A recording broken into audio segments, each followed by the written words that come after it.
Where is he? Where are you? Skull Rock. Do you know it? Hello, this is Stacy over at the Skull Rock broadcast. I am joined by... Hello, this is Megan. Welcome back to our Stranger Things podcast, and welcome to our second group therapy episode where we get into our initial thoughts and reactions about Stranger Things Season 5, Volume 2. So we are super excited to chat about that today, but since this will be dropping right around the new year, also Happy New Year. We hope everybody had a great holiday. If you celebrate Christmas, Merry Christmas. And we're just, excited to go into 2026, which, I mean, wild. Insane. So, but before we get into our episode, how's it going? How was your Christmas? It was very lovely, nice and quiet. I was able to go see my sister up in Maine, and then I watched Volume 2 in the coziness of my own house. How was your holiday? It was good. I saw family on Christmas, and then also had our annual kind of like family get-together for my mom's side of the family at my house, which I think it was the third year that I've hosted. And we were talking about before we started recording, it's also the third year that we've been recording the podcast during our winter break. Isn't that crazy? Because it was 2024, the very end of 2024 when we the very end of 2024 when we started. It was the end of 2023. It was December. Yeah. Yeah.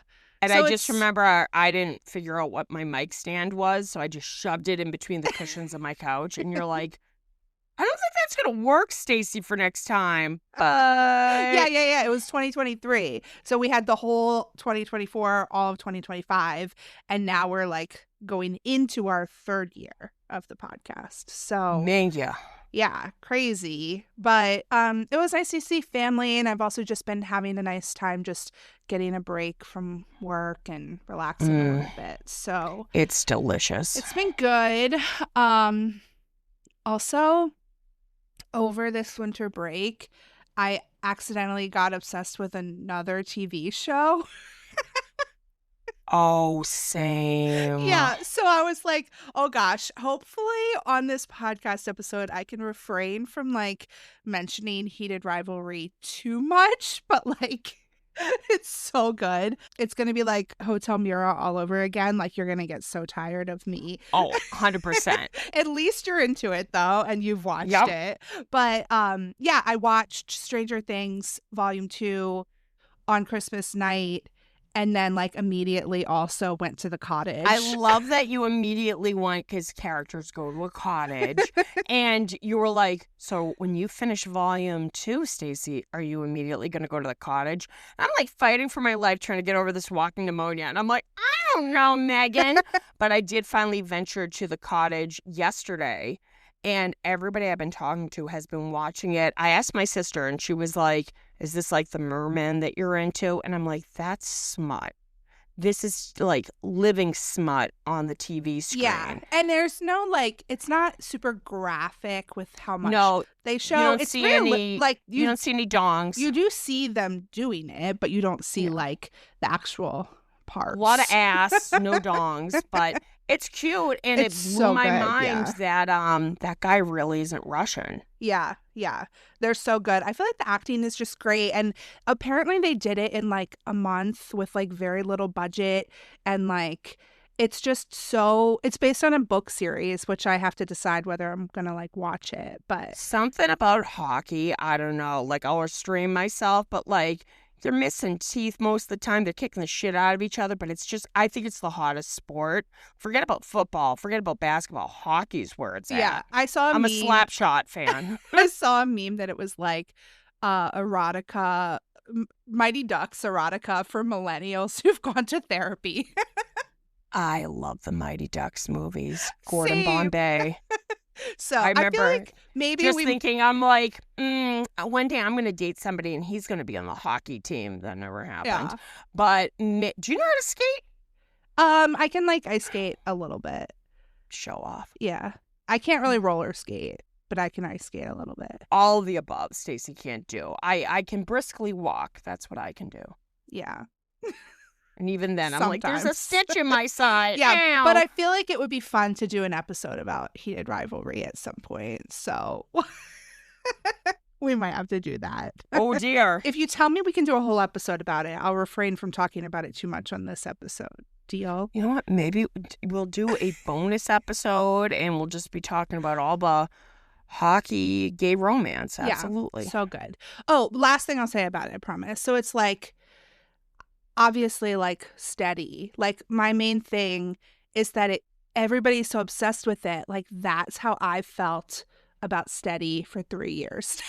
So everybody now has a frame of reference for, like, how I felt about that when I first read fan fiction about them. So it's fun. But that, it does tie because I, like, literally, like, watched all of it the same night. So and then I've also watched, like, the heated rivalry stuff, like, a couple times since then. So I'm like, I need to get back in the frame of mind of Stranger Things. Like, So we're going to talk about Stranger Things today, not heated rivalry. Nope, we're going to restrain Megan. And we're going to remember on the Stranger Things podcast, we're going to talk Stranger Things. It's a Stranger Things and pop culture podcast. Thank you very much. Keep trying to force that. Keep trying to force that, baby doll. But we are going to be venturing in through the different wormholes and different dimensions. And we're going to talk about Volume 2. There was a pretty big loss in Volume 2. It was the only death. Yeah. It's pretty heartbreaking, actually. I was actually gagged by how upset I actually was by that shot. I went, oh, no. Yeah. Because in my head, I'm like, it has to come back somehow. Yeah. Oh, no. So let's get into this group therapy. Let's do it, man. Let's discuss episode 5, Shock Jock. Okay. So good. So good. So good. Nobody died.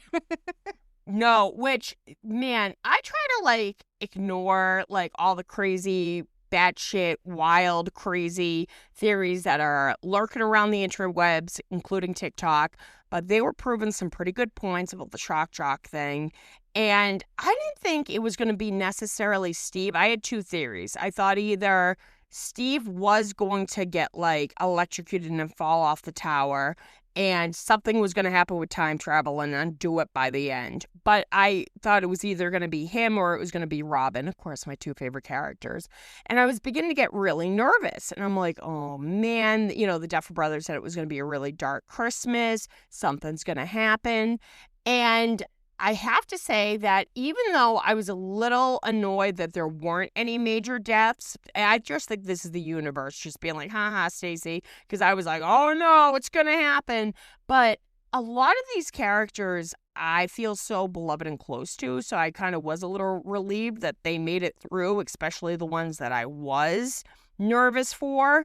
But this episode was what restored my faith. Mind you, I had plenty of issues with Volume 2, but Volume 1, as we know, I was not in a good place, guys. Me and Megan, it was the Thunderdome. And yeah, I was like, we're not going to be wrestling this episode. No Stone Cold Steve Austin moves, no WWE cage match, but right away, like, it took until the end of the episode, but I remember looking over at Sir Quinn, and I went, we're back, baby. We're back. Like, this is giving the vibes of the show that I had always loved, you know? And right away, I was like, okay, now I'm a little less nervous about them sticking the landing with the finale. Yeah. Do you think it was, like, the first 4 episodes kind of set up the tone of the season in general? And so, like, once you got into this episode, you were like, okay, like, I kind of get what they're doing here, but that, like, because it wasn't a complete shift. No. But I do feel like it was a well done episode, plus having, like, our expectations already set of what we were getting, then it was easier to, like, enjoy it. I think it was definitely a mixture of those things. A lot of people were like, you know, on Christmas, I was like, I'm so pumped, but I don't want to get too excited.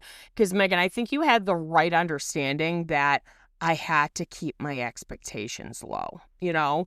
And recently, the If I Was a Girl comedian on his Yeah. podcast. I think his name is Dylan Carlino. He is hilarious, and his two podcasts, Feeling Girly and Some of This Is Bad. On Feeling Girly, he was talking about something, and it was how he, like, you know, comparing originals to remakes and stuff, and going into different shows or movies with your expectations too high. And I'm like, that's exactly what Megan said. The buildup over the last couple of years and how Stranger Things has consumed so much of my life, I had, like, expectations that were unrealistic. But I will say, as of right now, season 5 is, in my eyes, the weakest season. But at the same token, I'm being like, episode 5 really restored my faith because, like you said, there was a lot of setup in the first 4 episodes. We had to show what a horrible place they were in. I think it was a little bit of overload, especially like with how much these characters have gone through. The 18-month jump was a bit much. That video that TikTok you sent me last night, I feel like proved some good points. Made a lot of good points about that being like the kind of the downfall of this season. And I've been enjoying the season, but I do feel like I'm starting to get a little worried because when we had the first 4 episodes, I was like, okay, well, we still have time. But now that I've seen these 3 episodes and I know there's only 1 left and it's 2 hours, and that does not seem like enough time to do all of what I think it needs to do. And there was like so much that they put this time jump, and there are things that make sense in the time jump, but there are also some things like relationship wise and character development wise that don't really make sense with this long of a time jump. And that's what Stranger Things has always prided itself with, how strong these characters have been written and their relationships, both romantic, platonic, friendship, you name it, you know. And they've been so fleshed out, and now we're noticing characters that would have typically been the lead. They're kind of taking a back seat. We're having other characters have a moment to shine.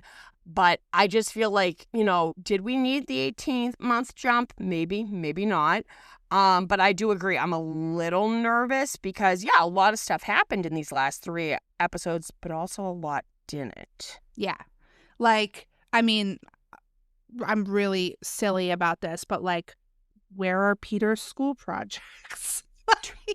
She is obsessed. I'm gonna be so mad if that was just a throwaway thing. Like, I feel like we thought that everything had like a meaning and like was gonna come back, and like if the only thing that I sort of thought looked like what they took from his house was that I know exactly case, what you're gonna fucking say. The case in like the mine. Yep. Like the mine shaft. Because right away I went, what's in that case? I said, is that something from The Last Shadow? And somebody said that they were credited as the guy who, like, you know, Henry, you know, bashed in as the scientist. So I'm like, okay, then clearly something maybe to do with the lab or scientific or particles, I don't know, was in that case. That was my theory, that maybe that's going to tie back to Peter's school projects. But like, I immediately thought of you. Literally, I thought it's like the Pulp Fiction briefcase. But immediately, as soon as I saw the briefcase, I thought of you. And I thought of, you know, you can't take Peter's school projects. And I'm like, I love that you're like, there's a helicopter in that scene, Stacey. There's no way. No way. Right. Why? Why are we putting a helicopter in this big budget scene to go to Owens' house? Where's Owens, by the way? He? Yeah. Where is he? Last we saw, he wasn't doing too good. And, like, there's little things that, like, we could nitpick, which, like, okay, like, jumping ahead, somebody proved a good point. They were like, last time Max was alive and alert, Hopper was presumed dead for over a year. And she just sees him and he's like, hey, kid. And, like, little things like that, like Mike's first time besides the tunnels being in the Upside Down was actually in episode 7. And they're like, and instead they kind of just played it off and they said, this should be a huge moment. And instead, I think because there's not much time, they just assume like, oh, the audience will put 2 and 2 together. Yeah. I didn't love that Max and Elle's reunion wasn't as It dramatic. was so lackluster. She brought her back from the dead, and it was we've talked you're really here. We've talked so much about how we love that friendship and we're excited for that in season 5, and we're not really getting much. It kind of like fell flat, and I just think because there's so much going on and there's so many characters right now that I'm just like, you're almost ignoring like the stuff that really is the meat and potatoes of the show. Like, one thing that I like, obviously my 2 favorite characters are Steve and Robin, and besides like a little bit of the squawk in the beginning of the show, they're not together. I know. And even though I've appreciated all the Dustin and Steve stuff, I'm like, that was a relationship that worked really well, a friendship that worked wonderfully.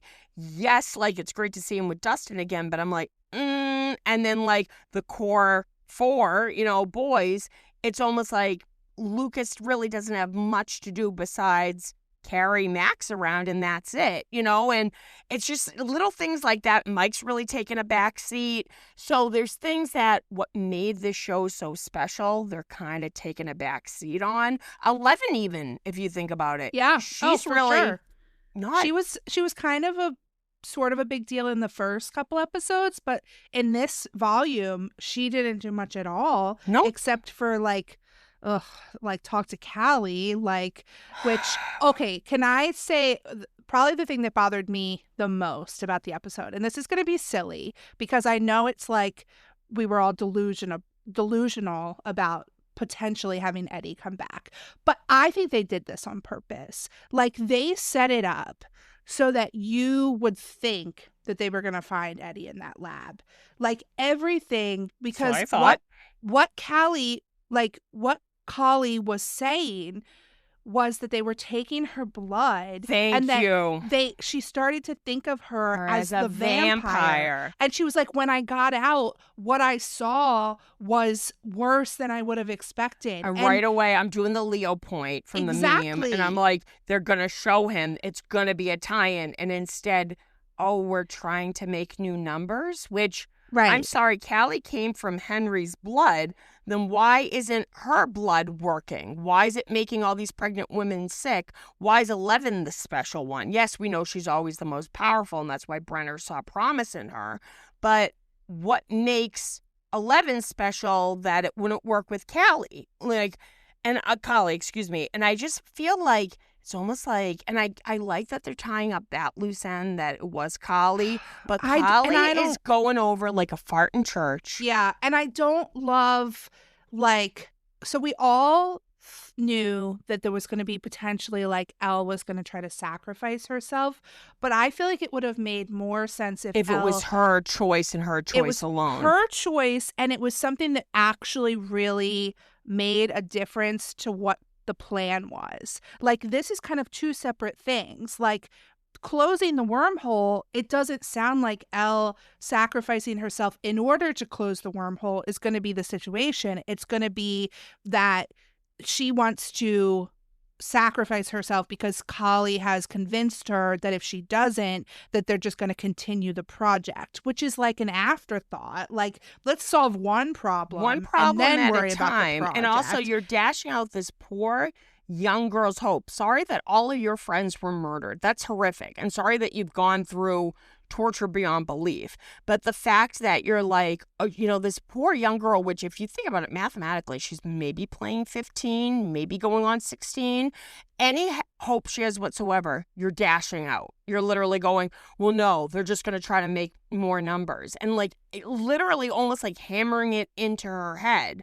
No, we both need to die. And I'm like, that would have been much more, I don't know, poetic if it had been 11's, choice, maybe last second realizing, no, and her having maybe this big moving speech, which could still happen, with Mike being like, it's never going to stop. I used to always think of the end of Firestarter when it's a little comical, the Drew Barrymore movie, when the old man farmer's like, you'll be safe now, Charlie. And they're going to the newspapers. And I'm like, somebody with that kind of ability, I think the government would take care of real quick because it would be a threat.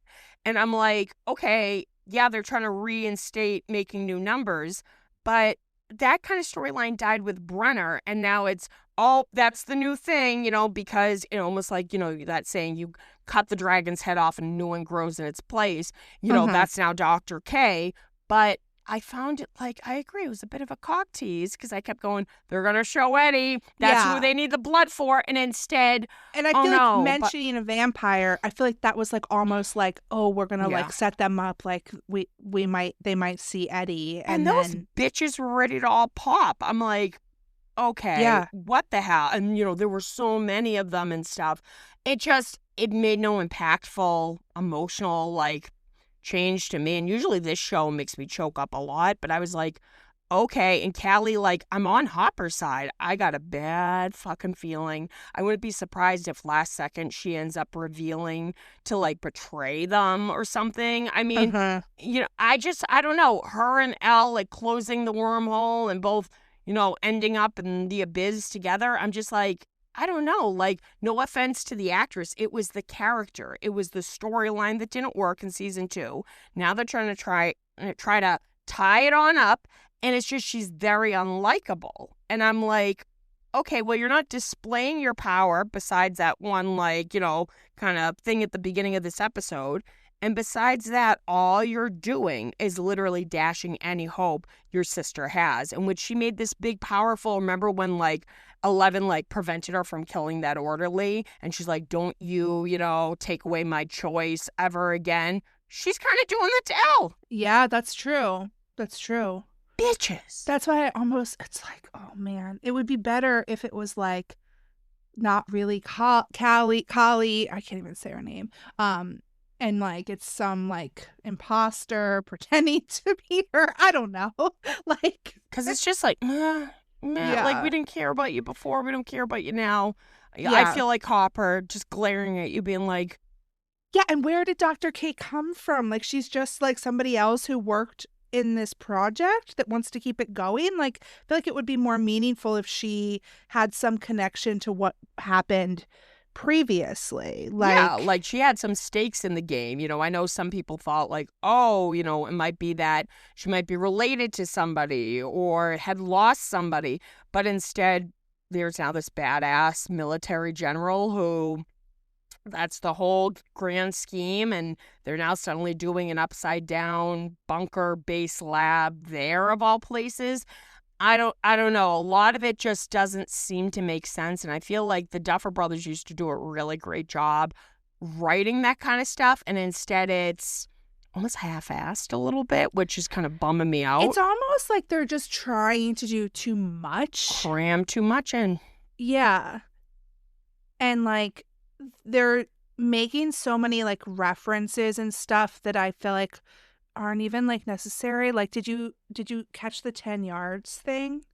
Oh yeah, 10 yards. That's the difference. And I'm like, how did you know? How did you know it was 10 yards? Plus, was that a Great Escape reference? Girl. But it doesn't even matter. It doesn't matter. It was much like my sister asked me, she goes, what's the whole world? Because she hasn't gotten to the last 2 episodes. So I was like, did they reveal what the Upside Down is yet? And she's like, not too sure, but I feel like they keep saying the world split into 4. And I went, nope. I said, not to spoil anything. It really doesn't mean anything. It just meant when the earthquake hit, 4 deaths 4 times. And I said, that was it. It was just split into 4. I said, but they did say that over and over and over again. That party were like, does this have any other significant meaning than what happened in season 4? No, it didn't have any meaning. What were your thoughts on what went down in the lab? With all the goo? With Steven Dustin? Well, we'll get to that in a minute. Okay. With Nancy and Jonathan. So I kind of liked that part. Okay. I think visually it was really cool. Did it remind you of A Nightmare on Elm Street? It did for me when she was trying to go up the stairs.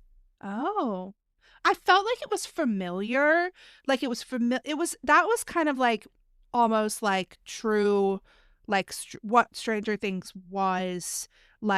It very feels visual. Familiar, visually cool, but you're not really sure what movie they're kind of trying to be inspired by. Yes, but it could have been a cross between. There's this movie called The Stuff about killer yogurt from '85. It's ridiculous.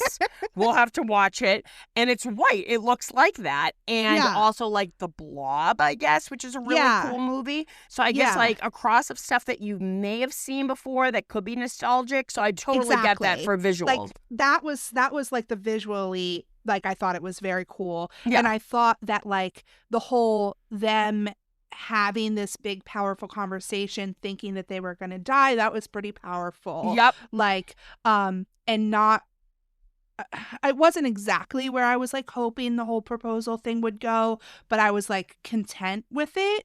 It was heartbreaking because I do love Nancy and Jonathan. Like, I am fine if Nancy ends up with no one, but I am going to be upset if she ends up with Steve. Like, I agree. and the worst part about that scene for me that I did not like the most was after it was over and Steve helped them out and she was being like coy with him again after she just had this huge near-death experience, telling Jonathan, we breaking want up different with her boyfriend. things. Yeah. Like that I didn't like because right away I was like, okay, you're saying like, we want different things. He wants 6 nuggets and stuff. I'm like, when he popped his shirt off last year, you almost flooded that canoe if you get my drift. I'm like, so what's with all the flirty shit, acting like it's bothering you, but really you seem to be loving it. And I really loved like how both of them, they think they're going to die, which what I right away was like, we'll swim to the surface in the hole in the ceiling. I guess I don't know how like drowning works. Yeah. But them both like pulling a Titanic and fitting on the table. And I like at first when it was revealed that the ring was for her, I liked your original theory that he had gotten it for either Hopper or Joyce. So when that was revealed, I was like, oh man, but I liked that he like voiced like, I thought this was going to fix things. And it kind of addressed why are they in this weird place? Why haven't they had this conversation about the whole Emerson thing? And them kind of like coming to terms, like airing out their dirty laundry back and forth, which I made a joke. I would be like the almost famous person. I would be like, and you're really bad in the sack and everything would harden. And I'd be like, oh, fuck. But like, I mean, that's basically what happened. That's kind of what happened. And the only reason why I didn't moan and groan, because at first I thought, is this how they're going to both go out? And I went, this is actually beautiful and poetic that they're both going out broken up, like realizing they're not good for each other. And I feel like that would have been it would have been heartbreaking, but full circle moment with these two. But then I always think about Karen and Mike and, Joyce and Will. I'm like, oh, this is going to be so heartbreaking. I thought those were going to be the two big deaths. But the only reason why I wasn't super upset, I guess, of them, like, doing it was we saw all the corpses and everything hardened around them, and also like it was just so poetic. I don't know who threw it. It was either Nancy or Jonathan. Jonathan, and it I landing, thought that was cool. Yeah, with the music, I went. If it had ended any other way, that scene, I would have moaned and groaned and rolled my eyes. The way they did it, and them realizing it had hardened. Yeah. I think it was my favorite part of the volume because I have lots of mixed feelings about that relationship, and I'm definitely like mourning that relationship because I did like that relationship, but I feel like visually it was stunning. I feel like their performances were absolutely amazing. The acting, like the acting in general, I feel like is like a one of the best things about this season because you're never really actors, yes, but like you're never really taken out of the story by bad acting. Like I'm invested in what's going on. Sometimes the writing, I think, like is questionable. It's hard and, to blame. Is it the actor to blame or the writing? Yeah, exactly. And in here, I loved that, it shows that Natalia and Charlie, not only are they great actors, but they're also partners in real life. So you really felt that from because we've witnessed these two characters together since the beginning. So I felt it very full circle, that moment, which I'm like, it's a good thing they got on that table. Could you imagine it hardened and they're like stuck from the ankle down? They're like, help, I'm stuck. Yeah. So it was just I feel like overall one of like my favorite scenes from the volume. Yeah. Which we're talking about all 3 episodes. We're I know not it's going hard. Boom, boom. It's hard for me to separate them because I watched them like all me too. back to back to back. So I sort of don't have much delineation of like what happened in each episode. I will say with Shock Jock, I did like the whole idea that Holly and Max are going through memories. And did you clock what Holly was watching with her friend on Halloween? Which installment was it? It was Nightmare on Elm Street 3. Mm-hmm. That's what I thought. It was the part with the big worm. Of I was course. like, The that was moment that made literally- me toot from laughing so hard. Of That course. was literally, I see that and I yelled, Stacy! I died. Because right away, like, I've seen that movie so many times. When they're at the top of the stairs, you hear a scream, and it's when Patricia Arquette gets scared by the peg on the table. And in my head, I went, why do I know that scream? What's that noise? What are they watching? Right away, I'm like, antenna went up. So I loved them going through the memories and how, like, Mr. What's-It had been there since the beginning, which I did Google. What day was Halloween on in 1987? It was a Saturday, so Holly would have had a sleepover. Okay. So I very loved nice. him, like, you know, and how, like, the memories can't hurt you. So right away, I'm like, okay, this is actually really cool. No, that was cool. I think, and so people have mixed feelings about Holly being such a big character, but I'm all for it. Like, She's been there since because the beginning. And she's been there since you the called very it. beginning. I knew that she was going to be a bigger character, and I think Nell is doing a great job. She is so young. Like, it's basically we're watching, like, the kids that in season 1, like, that age child actor in Nell now. So it's almost like And full circle. People need to understand the two twins that played Holly originally. First of all, this was a much more demanding role. And then second of all, their parents wanted to enroll them back in school, and it was their choice to have them not come back to play that role. So they needed somebody with a little more experience. And I'm sorry, like, to me, and I work in childcare and education, like, yeah, sure, if that's 7, that's 7, sure. You know, like, I just think it's ridiculous because if you were realistically going to cast a 7-year-old, that's very, very hard to find a child actor that can pull off that age at that age with that much of a demanding kind of role between the stunts and everything. I love watching all of the scenes with her and Max. I think it's great. I also thought it was funny because, you know how, like, the crack ship, like, of Max and Mike was Mad Wheeler, like Mad Max. Now people are saying she's like the Mad Hatter, and I love that. Like, they were now Mad Wheeler, like their little partnership. Like, I like looked at the screen and I was like, Mad Wheeler. I love you. It's such a cute friendship, too, because it goes all the way back to season 4 when she's coloring with Holly and you can tell she's kind of good with her. Yeah. And I liked their kind of friendship and her, like, telling Holly, like, they're just memories. They can't hurt you. You know, we have to figure out another way out. And I loved them almost being like their own little detectives, figuring step by step by step. And her figuring out that thing with, like, the spyglass being a map, and I would like, have never. like, that was, I mean, good for her. We would have Like, died out in that desert. Yeah, exactly. 'Cause in my head, I was that's like, cool. Like, that was impressive to me, that and kind also of an stuff I impressive, like, love. story element. Yeah. Yeah, I love when, like, puzzles are kind of being solved and stuff, when people are putting together the clues that I know for certain I would never be able to pick up on. And I did think, like, oh, she's always leaving the cap on, and her calling herself stupid, I'd always feel bad about. And then it made sense. But I loved her, even Holly, like, kind of proves her own when she looks in the playground, they can't figure out the next step. And then she's like, She figures out the wrong color. yeah, that should be yellow.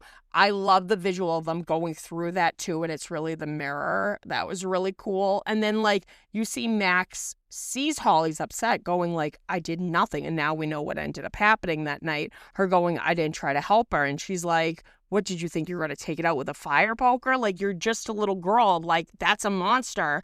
But right away, Vecna coming down, Jamie coming down those steps, that was terrifying in the Wheeler house. Yeah. Vecna's new look is terrifying. It is. It's really, and the fact he kept changing, like, from, like, Mr. What's-It to, like, the orderly from the lab, and then into Vecna. That was, like, visually kind of impressive. And I love that they're, like, bringing back his look as, like, the orderly too, to keep kind of, like, circling through that.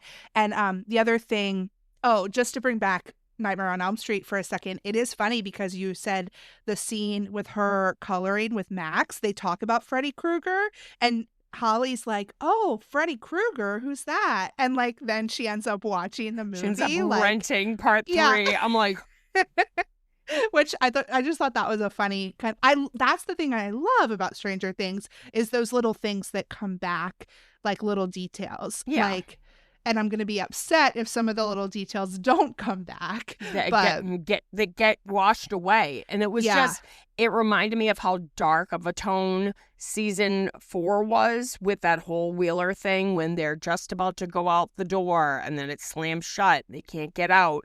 And just Vecna, like his look with like, it looks like veins and like roots and stuff. And him saying that line like, the fox has finally been caught and him strangling her. Oh my God. And then we finally, because the only reason they got away is because Will succeeded in his plan to connect into Vecna, right? Which I did love that plan ended up working. My biggest gripe is I think it's kind of annoying that they keep referring to the Demogorgons and Demodogs as demos. I'm like, it's like fetch. They're trying to make it work and it's not working. But I'm nitpicking. But I liked that it was kind of a combined joint effort between Will, Lucas, Robin, Mike. Yeah. It was all of them brainstorming, going, well, why don't we do this? And then Joyce putting her, like, because remember, I was like, she's like borderline breastfeeding this kid. Like, her actually trusting him, even though that's a big risk. Yeah. And then she felt so guilty after because then it's like he's back in his like coma. And she's like, you trust your kids. But I did really like that because we all knew about the leaked audio. You couldn't avoid it. Oh, yeah. And everybody thought, and I think either what happened was it was just like what film star Chris said, it's whatever name you think it sounds like, or they did filmed multiple takes. Yeah. And that's what as soon as he went, Max, you need to run right away. Chills, because first of all, it was great to see him get his ankle fucking twisted, Vecna. And then just Will, like, the contacts looked so cool and stuff, and him like slowly, using his sorcerer, powers. It was a very powerful moment to see Will, who's kind of taking a back seat these last couple of seasons, show that, feat of strength and stuff, at what cost. But it gave, a chance for Max and Holly to get away. And I love that they run back to the cave. And I gotta tell you, I've met Jamie.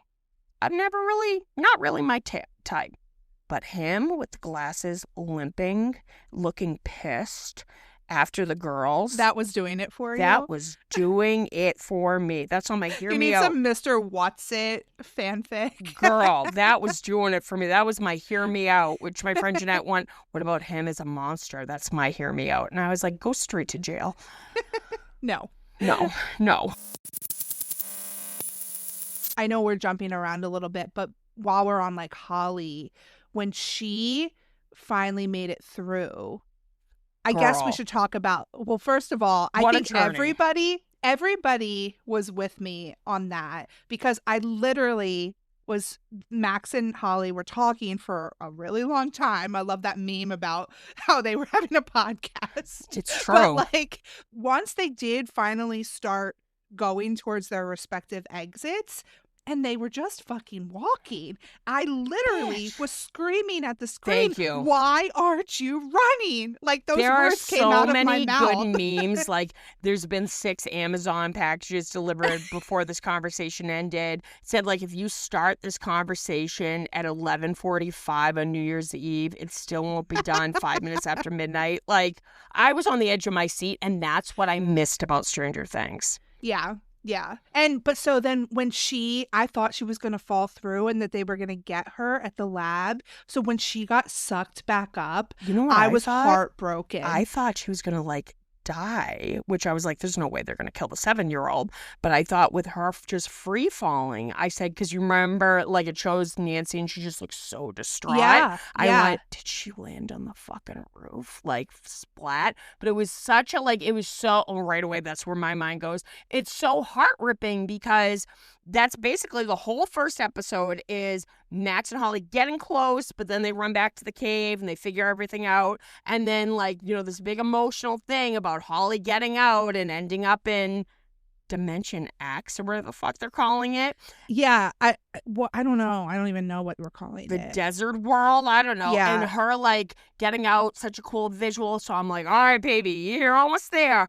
And came so close, which maybe it's for the best because nobody with powers was there to stop her from free falling and splattering all over the roof. Yeah, I thought they were But going to just like catch her. Like it maybe was- she wasn't falling that fast. Steve, catch her!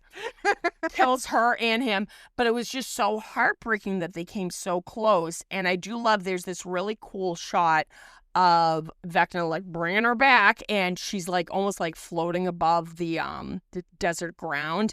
There's almost the same exact shot from the original Gladiator where Russell Crowe, I don't know how they shot it, but it's him almost like laying floating over the desert floor. So I was like, oh, that's cool. I like that. I am excited to eventually deep dive these episodes because there's going to be so many like little shots details and Easter eggs. Yeah. But like a lot of people were like, after all fucking that was the whole premise of season, episode Volume 2. Volume 2 of her going through this labyrinth, basically. But I'm like, well, at least I do love Max going, by the way, you can't come out this way. That's my body. I was like, bitch, you think you could have said something a little earlier? But it was very moving, even though it took 97 hours to complete. It was a nice little connection between the two of them. Yeah, and I feel like I was worried about that the whole time. I was like, well, when they find their way out, they're finding their way back to their body. Holly's body is not somewhere you want to be. She's going to be a floating spirit? Like, what would have happened? Well, she was in the, like, yeah, if she had gone out Max's way, I don't know what would have happened. But yeah, she was in that, like, lair. Whatever the hell that is. Whenever he unplugged. You're not going to give me a whenever he hard unplugged. time about plugging in. Whenever he unplugged, I immediately thought of you and I went, fucking Megan. Because it was so gross. There were too many tentacles, too much plugging in, too much gross flesh shit. It looked like a David Cronenberg movie. It was too much for me. I was like, what are those fucking toenails? Like the big like claw teeth looking things. I'm like, what is that? And then it looks like it's gross. It looked like a mind flare if Stacey cooked it in the air fryer when you saw the outside of it. I'm like, that's your home? How much you pay for HOA fees in that fucker? Like, right. Vecna. Like, that's gross. Why is that the world that you want to bring to Earth? Thank you. That doesn't look scenic. What is great about this world? Also, like the outside shot of the wormhole, that was gross. I don't know. It looks fleshy. The outside shot of the wormhole with the BMW going out into the void. Monica was like, oh, there goes the sunroof. And I'm like, too soon. Too soon.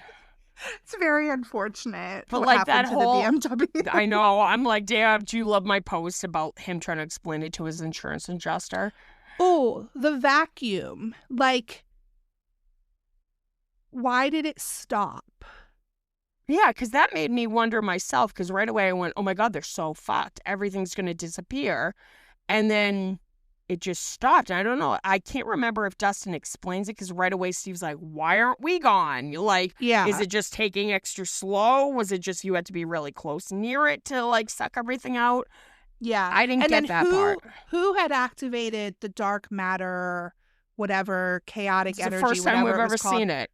Yeah, like, but it had apparently already been activated at some point because, like, they were walking through all of that white stuff and seeing, like, all of the soldiers frozen in it. Yeah. So it had happened. And that's why it didn't surprise me too much when it stopped for Nancy and Jonathan, because obviously it had happened before and stopped. Yeah. So it was always gonna stop at some point. You just didn't know how long it was gonna last. But, like, why? What had made it happen before? And, like, yeah, like, why did it stop? wanted to know this was the first time we've ever been to the lab on the roof in the upside down. Yeah. And because also, like, the air was clear there. The air was like, clear. That was what she was pointing out. And was this, what is it called? Dark matter? What is it called? It was like some sort of exotic matter. Exotic matter. Yeah. Was this exotic matter there all along? And if you shot up at the sky, was that what was going to happen? Like, apparently, as soon as I saw the white shit, somebody called it Vecna-cum, and I was like, okay, now I can't unsee that. Cool. Yeah. Cool. But literally, like, right away, I'm like, why are we seeing this for the first time ever? Like you said, did somebody trigger it? Did somebody shoot up at it? And that's what started this whole reaction? Like, there's I a think lot it of was unanswered questions. always there. I don't know. It's like I can kind of understand that they have always wanted the Upside Down to be this wormhole. I believe this that. Bridge. This bridge between the two worlds. And that, like, when Elle sent Henry to the other world, that's what created the bridge. But, like, I think that they're having a hard time Kind of almost like sticking the landing because it said, like, oh, Will explaining made all of that. those tunnels every night when he fell asleep, which, yeah, those scenes are in season 2. Yeah. Did he also create the Upside Down on November 6th? Because that's the day he went missing. Like, right. Did he create the parts of the Upside Down that are were Hawkins? Which I think sort of that was kind of. I guess so. Did somebody say that at some point? Like, I don't know. They just kept talking about those goddamn tunnels. And I'm like, yeah, but why don't we, like, not to spell it out for the audience, because I keep saying they're acting like we're dumb. Okay, this I want you to spell out for me. Yes, we know he made the fucking tunnels. Did he make the rest of the Upside Down Hawkins? Like, very I hope interesting. I hope when we finally see the last episode, we can listen back on this conversation and be like, we were lost as shit. Yeah, but, like, I hope that these questions are fucking answered. That's my main thing. Because it's like, I'm fine with everything that they're doing. Yeah. For the most part. Yeah. But, like, there's some stuff that they haven't done yet that I feel need like them to do. should be answered, you know? Yeah. Like, right away, I loved, because I asked you, I was like, what the fuck is in those caves? Why doesn't he like it? So for somebody who has zero clue, right, or, you know, hasn't seen the first shadow, has no context, I went, okay, well, this guy, was he a bank robber? Was he this? Was he that? We now know he's being credited as scientist. And we're like, okay, like, I'm sorry, you shoot me in the hand, I don't know if I'm going to bash you in the fucking face, but I'm going to be pissed. So I'm like, okay. I guess. So is that how he lost his humanity? Because was that he killed him? Him killing a man and wink, wink, it's like cold a werewolf. blood. Like, you have to, like, kill someone to turn into your werewolf form. The hell is that from? It's Vampire Diaries. As if the you're a biggest werewolf horror movie fan, I literally went, when was that a rule? All I know is about silver bullets and full moon baby doll. No, like, you to like manifest your your werewolf side, you have to kill someone. There's this movie. All right, get ready. This will be worth it. You got to keep it in. It's called Cat's Eye, and it's from, like, 1982. Okay, and it's about this, like, breed of people that are dying out that can turn into, like, panthers. And basically they're all, like, incest, because what happens is if you have sex and you fuck somebody, you turn into a panther. And the only way to turn back to a human is to kill somebody, and then you can turn back in your human form. So the loophole that these panthers they're like, oh, we'll just fuck our family, which is gross. And they're like, and then we won't ever turn into a panther and then have to kill somebody to get out of it. So, like, that's like borderline Cat's Eye. I mean, cat people kind of lore with that Vampire Diaries. It's like there's one character who at one point, like, kill someone in, like, a hit and run, like, car accident, but it still counted. And I just laugh. I'm so sorry. That's terrible. And then they had to, like, deal with being a werewolf. Then they had to just so they hit somebody with their fucking car and they turn into a werewolf? Not immediately. You turn at the full moon. Imagine it happens at that exact instant. I'd be like, well, at least the fucking light camera won't get me. That was dark humor. But yeah, like, that was what I was like, is that all that happened in the cave? Yeah. Did something in the suitcase cause him to, like, have these abilities, and he just kind of kept I need quiet? more of that scene. I'm assuming we'll get more, but because what the hell? And hopefully it connects to Peter's school projects. That hashtag Peter's school projects. I also think I'm gonna make a reel about that. I think, please do, because I need the whole internet to be with me on this. People are gonna be like, "What the hell?" Meanwhile, I'm like, "Where's Owens?" I also wanted to know, like, you know, I don't know. I feel like they're going to do anything with Eddie. If they're going to do anything with Joseph Quinn, they're going to save it for the finale. You think? But I'm like... I think I've given up hope at this point. First when of all... they teased us with the fucking vampire blood thing and then didn't give it to us. They teased us in the first volume, they too, did. With Max. I discussed this with Rachel, and we were like, first of all, shame on you, Netflix, because the amount of Hellfire stuff that they're still cranking out, cash grab. And I'm like, I don't know, like, you think there'd be something, just something. And I'm like, I don't know, like, I would like to believe that there's going to be some big epic moment, but I'm like, I'm not thinking it's going to be a flashback or a vision anymore now. Right. So... Well, and also, I guess, the whole thing with Dustin and Steve was all about Eddie. And it's like, is that what are your all thoughts we're on gonna that? Get?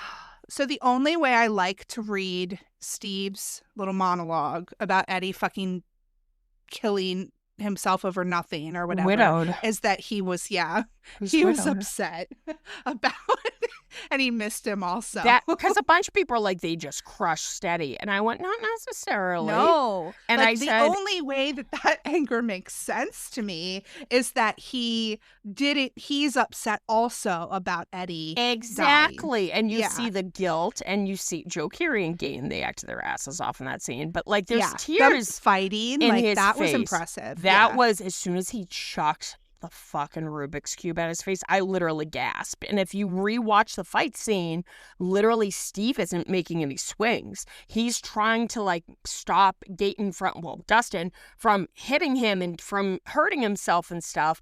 And somebody pointed out after they, land up in the, two-way mirror room where Vecna, disappeared many years ago, you just hear Steve go, that's it, I'm done. And they go, he had to walk away because he was starting to tear up. He was so disgusted. And both just finally, reached this emotional, head, where it was just too much. And I looked at it as, you hear Steve going, I told you guys not to be heroes. And look what happened. And he's kind of saying, what people are afraid to say. It came across a little harsh, but sometimes tough love is what you need.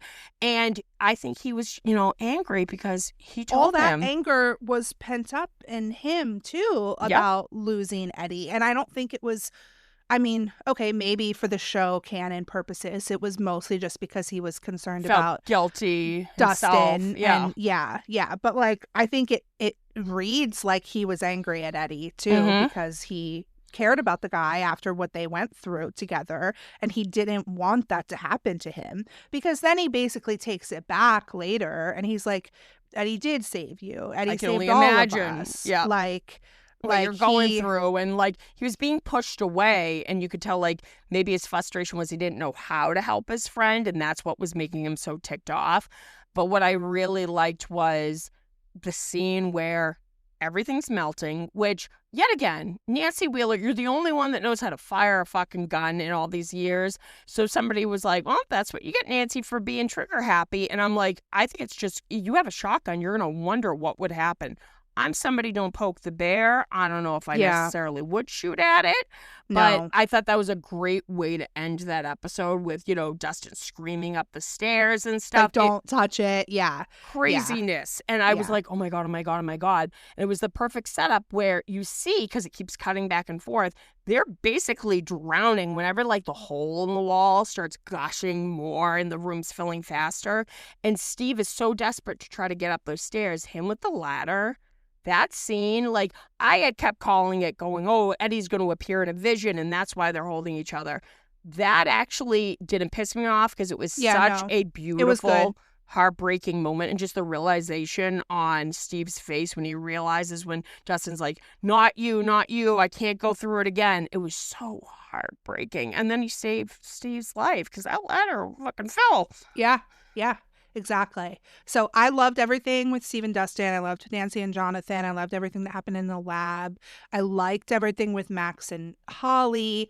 It was fun to see Mr. Clark again with Erica and Murray. That was a cool, comedic sort of, that was the comedy balance that is Stranger Things. I think what they were trying to do with Robin as a comedy balance, didn't go over as well for me. I but mean, like, we all know how I felt about the dick jokes in Volume 1. and I was Now okay with them in it's Volume 1. you're a turd. But Like- them being now it being canon that like Steve Arrington has a huge hog, of course I'm applauding it. But something about Robin, like, and people said that was their biggest problem with her character. That yes, every season she's, you know, she could be unmasking and this and that, but she just seemed completely different than how she was last season. And that just seemed kind of like, even though, you know, I applauded that fact being known, it seemed so out of left field. Yes. And just kind of, it just wasn't landing the way we wanted it to land. And I enjoyed her moment with Will, you know, like when they're, you know, doing the pumpkin thing before, you know, the whole shock jock thing with the Demogorgon. It was a nice moment, but like, am I the biggest fan of that pairing? Not really. But it was there. Did it really work well? Menza. Yeah. I mean, I'm not like that upset about it. I really was curious to know how people felt about it, which is why I posted that scene on my Instagram, and it's literally like has hundreds of comments and people make really good points. And I think Tracy said that it made her think of Eddie with the big boy joke. It did. Which I do like that interpretation of it. You have to make a reel about that. Does it look like It looks like literally the heaven? angels are taking you home. My window was The light just lit up that whole room, guys. I think that people are saying like, oh, it's her nerves, like it's her like just talking. Like, I get that interpretation of it. The people who said that they thought that she was talking about the car fitting through the gate. Sure, Jan, is what Jan. I wanted to comment on every single Sure. one of Something those. tells me the late nights at the Squawk, Steve is maybe going into vivid details about some of his dates. And Robin is just, you know, absorbing all of it. And like an elephant, never forgetting. The part that's kind of creepy and that a couple people brought up is that like they don't know that Robin's a lesbian. So like, would they all think Are they thinking that she's she knows talking from about herself? experience? I'd be like, honey, how are you walking? And you just see, like, and who's Vicky? That your friend? Yeah, exactly. I did like Vicky thinking, like, because of all the, which I was like, that she was on drugs. the I forgot about benzos. that. Yeah. And her, like, literally finding that more believable than this big elaborate tale. Yeah. That was actually kind of, that was a cool. That was amusing. And Yeah. then, like, her being like, she's going through withdrawal. She needs to be in a hospital. And I loved her, like, saying over the intercom, being like, do they know how to speak English? And she's like, no. And she goes, well, then we do the intercom, which made sense. Yeah. That was very smart. The whole, and also like, did it, the hospital in the laundry room, that was very Jurassic Park. Yes. With like the raptors. The raptors. Which I'm seeing a lot of throwbacks to different scenes like that. And I'm a huge Jurassic Park fan. So right away, I'm like, this is amazing. And just like Robin proved a good point, being like, you need to shut the music off. I know, but like I was curious, like because she did say Would it the didn't portal end up have being closed? And right, but she's she like, said I didn't end up needing it. It was you all along. And I'm like, cut to Kate Bush being like, fuck my music. Like, but like, so I feel like she could have turned it off and we all would have freaked out, or he could have turned it off and then she still would have come through, hopefully. It was so tense, and I did love, like, just Karen Wheeler doing the laundry, but somebody was like... that part was really fantastic. Somebody went, why are the demo dogs kind of cute in that moment before they blow up? And I'm like, I know. Why am I feeling bad I've for always these loved the fucks? demo dog. You know You do. that. You have a soft spot for them. But Karen Wheeler just being a badass. And I do like that they like went, no, you literally were near death. You need to stay at the hospital. Yeah. But her being filled in was cool. Yeah, and my mom texted me last night. She's like, "Why does Tide have like a Stranger Things commercial?" And I was like, awesome. You're well, like, well, it would make sense if you watched the show. how clever. They had been teasing us all along. Yeah, But it was nice to see that, like, because for so long, people were always like, what's the significance of Karen Wheeler? She's just a badass mom, which was pretty cool. But hearing her, like, I love the look on her face when he's like, they're called Demodogs and Demogorgon. He's like, there's so much I need to tell you. I'd be like, well, maybe, like, looking back the last couple of years, maybe, yeah, you should have a talk with your son. But it was just a really good moment. I did like you said, Erica and Mr. Clark, and Mr. Clark like going into the upside down and him being like, we're going down there. We're going down there. Yeah. Okay. His that was a good addition. Like Murray kind of had somebody new to kind of rib with. Yeah. Calling him Schnookums. That was really funny. And I love like literally Mr. Clark. He as soon as he found out his star pupil was in danger. That's a good teacher. I'd be like, it's 5 a.m, but I love the librarian too coming back. If it had been Mike, I don't think he would have cared. I know. as much. I'd be like, ugh. That Wheeler kid. Did you get kind of like emotional when Max woke up? Yeah. I think I like almost cried. Yeah. It was great acting between Sadie and Caleb and stuff. I do like that they did acknowledge, because remember I told you, I went, if Max is just like walking around like nothing, because if they do the whole loophole, well, she wasn't really in a coma, she was in a trance. I like that they went, no, like, she hasn't used those muscles, her 2 physical years. body. Yeah. So, yeah, I did not like, obviously her just being okay with the whole Hopper thing and the lackluster reuniting between her and Elle. That seemed to fall flat. But seeing her awake and back with the team, even though physically she's kind of out of commission, I liked having her back. I knew she was going to be guilty about Holly. She felt guilty about not being able. You can't go. Yeah. This ain't your body. And she thought Holly would they would be able to find her, and that bitch fell through the sky. Also, where's Max's mom? Did she die in the quake, or is she at work? Not giving a flying fuck? At work. She's working a double. I'm like, Jesus. But I did like them going back to the squawk. I did laugh. So, guys, full transparency. Last year, I did not really know how to hold a vinyl record. If anybody looks back on my Instagram, guilty. I know a lot of people were cringing, and it wasn't until Brandy was like, "What are you doing, Stacey? That's not how you hold a record. The oils of your hand." I'm like, "What?" So watching Robin like put all the records together and she's holding them the way I used to hold them, I went, no. But like you would think she works at a radio station. She should know. And also, like, did we really need that visual representation? Like, there's a lot of, I'm going to explain and break everything down for you at moments when I'm like, we could be having so much more happen right now. Yeah. Okay. Did you like Steve getting to have the genius moment? We don't need a magic bean. Yes, I love that he had his moment to shine, because I have not liked since the very beginning, even when Nancy was playfully saying it, like, you're an idiot, Steve Harrington. I have never liked people putting down his intelligence. And like, it's almost like this common like thing. And Dustin was really like batting it home, last season and then the beginning of this season. So I liked that. The most unlikely source, it was because he was wearing that oatmeal colored sweater, that he, did his breakdown, which they're going to use the tower again, which makes me a little nervous. Which makes me very nervous, yeah. But I like that he broke it down and it made perfect sense. So I went, you finally had your chance to shine. Not only do people know you have a big dick, you got a big brain too. Oh my gosh. Yeah. So that was cool. And I do like that the tower is going to come back into it and play back into it too. Mm-hmm. I did like obviously the tub scene, the like homemade tub scene in the cabin of her looking for Will and then her coming to save him. And I did like, and I know there's going to be those assholes out there that had a problem with Will's coming out scene. On the other hand, we have known Will has always felt he was different since the very beginning.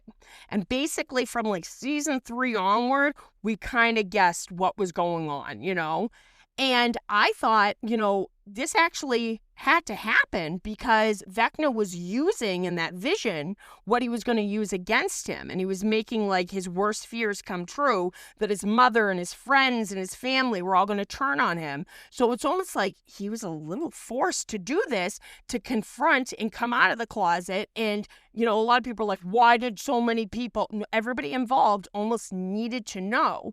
And yeah, the world is fucking ending, but we fucking stop for dumber shit. So you know what? I'm glad Will sat down, and it started off with just his mom. And then he was like, no, Mike and everybody should know. And, you know, I like that it was realistic because you could tell he was so nervous, him just rambling all the things that they liked and stuff. And I thought it was so moving that right away Joyce is like, nothing could ever, you know, change the way I loved you. And you could just see that Jonathan looked so proud. It's like Jonathan's whole, I love that they kept cutting to Jonathan's face because it was so emotional, because he knew from when they all sat down what it was going to be, and you could tell just that. So their relationship, like, I think that was really beautiful. Beautiful. Like, yeah. From all the way going back to season 4 when he kind of like was overhearing the conversation with Mike. Will had that long dialogue about feeling different, felt like a mistake. Tim telling him like, I'm your big brother. I'm always going to be there for you. Just so moving. And I loved that the core boys and Elle were like, nope. Nothing will ever change the way we feel about you, and them hugging, and just Robin looking so proud with Steve's hand on her shoulder. And him kind of going, loved everything about this scene. You know, I thought it was beautiful. It was so beautiful. I guess supposedly it took 12 hours to film. No, Schnapp, that's not really something you should brag about, but I'm no actor.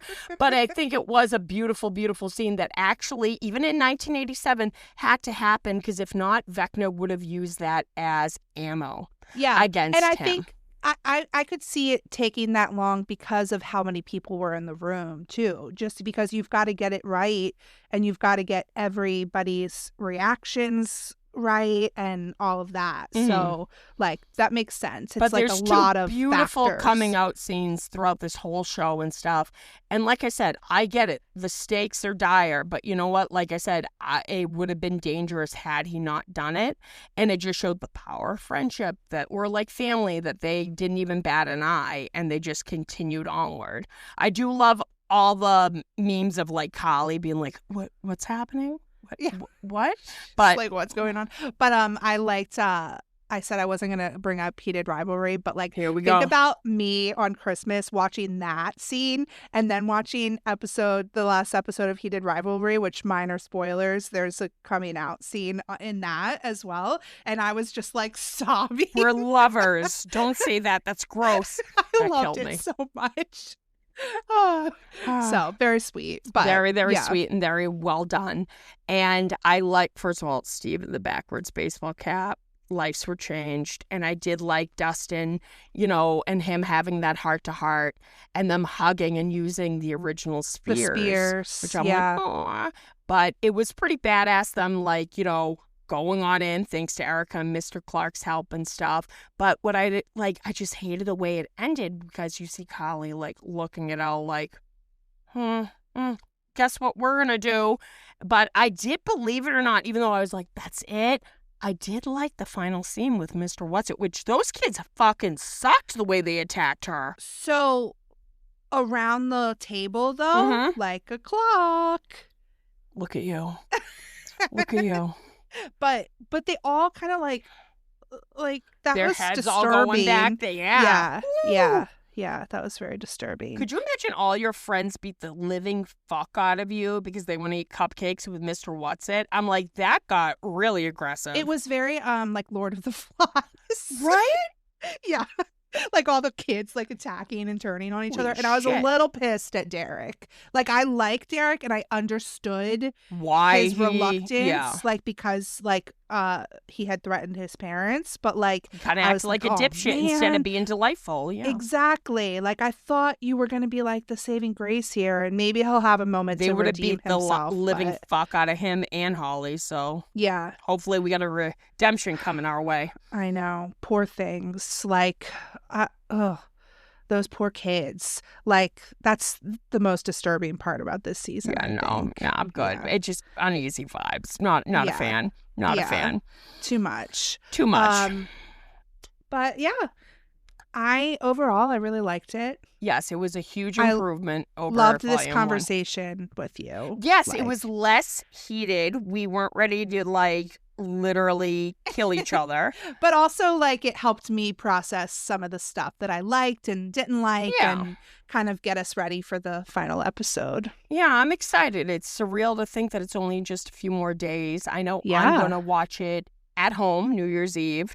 And then I'm going to watch it in theaters bright and early. What was I thinking?